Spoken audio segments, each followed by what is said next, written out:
ओम नमः शिवाय। आज बहुत दिनों के बाद फिर से जो सत्संग हो रहा था उसमें थोड़ा जो बातचीत हुई, वार्तालाप हुआ, वो कहने का मन कर रहा है। हालांकि बहुत ही इंस्पिरेशनल बातें होती रहती है जीवन में। कभी कभी समय मिलता है तो हम आ जाते हैं यूट्यूब पे बातचीत करने के लिए।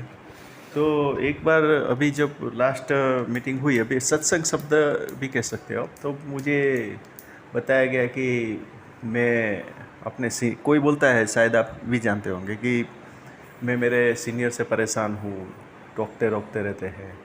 मतलब हम हर एक आदमी किसी न किसी की वजह से परेशान दिखते हैं या होते हैं। तो उसका सुझाव क्या है, मतलब उससे बचने का कोई तरीका।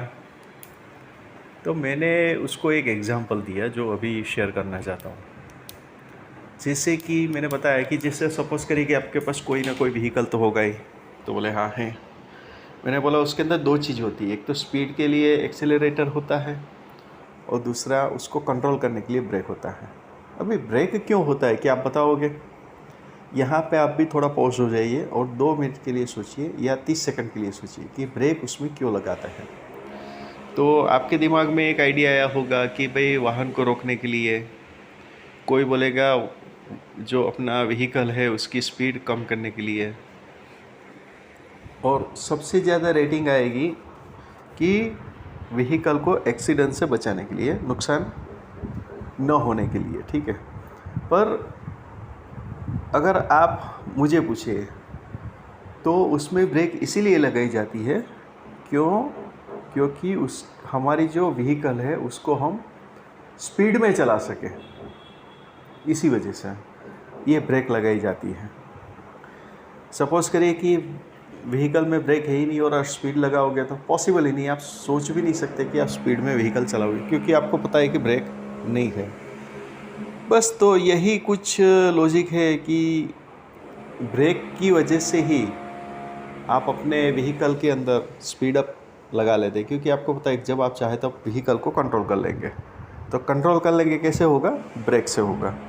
तो ये जो कंट्रोलिंग टूल है, वो कंट्रोलिंग टूल हर एक जगह पे अलग अलग तरीके से लगता है। उसको हम दूसरी भाषा में बोले तो ऐसा बोल सकते हैं कि भाई ब्रेक है अपने जीवन के अंदर। पर अभी ये जो बात आई उसमें कैसे, तो पेरेंट है, कोई बोलेगा मेरे लिए टीचर है, कोई बोलेगा मेरे लिए फ्रेंड्स है, या अगर आप जॉब करते हो तो आपके पास बॉस या सीनियर लोग होंगे जो आपको एक तरह से एक स्ट्रेस, जिसको हम स्ट्रेस मैनेजमेंट बोलते हैं, वो करते होंगे, जिसको हम मानते हैं यार ये बहुत परेशान करता है, ये वो ऐसा सोचते हैं। परंतु अगर वो हमारे सामने ना हो तो क्या ये संभव है हमारे लिए आगे बढ़ना? ये आप सोचिए, आपको पता चल जाएगा कि नहीं। और या आप ऐसा भी सोच सकते हो कि आप जहाँ पे भी पहुँचे हो तो आपको तकलीफ़ें भी तो आई होगी, जिसको हम ऑब्स्टेकल बोलते हैं, ब्रेक बोलते हैं, उसको आप पार करते करते यहाँ तक पहुँचे। तो यहाँ पे कहने का तात्पर्य क्या है? कहने का तात्पर्य एक ही रहता है कि जिसको हम ऑब्स्टेकल गिनते हैं या ब्रेक गिनते हैं या जो भी गिनते हैं, वो हो सकता है पेरेंट के रूप में हो या कोई भी एंगल से हो। यहाँ तक तो मैं तो कहता हूँ कि अपने जो क्या बोलते हैं उसे, कॉम्पिटिटर होते हैं, एनओएस जो होते हैं, वो भी अपने लिए ब्रेक ही होते हैं। उससे हम फेस करके जो आगे बढ़ने की ट्राई करते हैं, वही एक इम्पोर्टेंट बात होती है। बस तो ये आज का विचार था। हर एक चीज़ को हमें किस तरह से देखना है वो सिर्फ़ और सिर्फ अपने ऊपर ही है।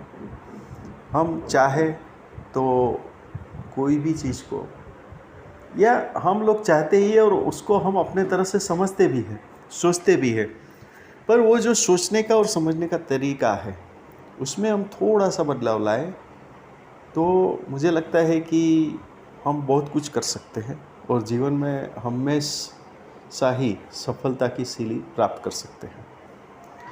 तो आशा करता हूँ कि आज का ये जो टॉपिक था वो आपको अच्छा लगा होगा। ओम नमः शिवाय।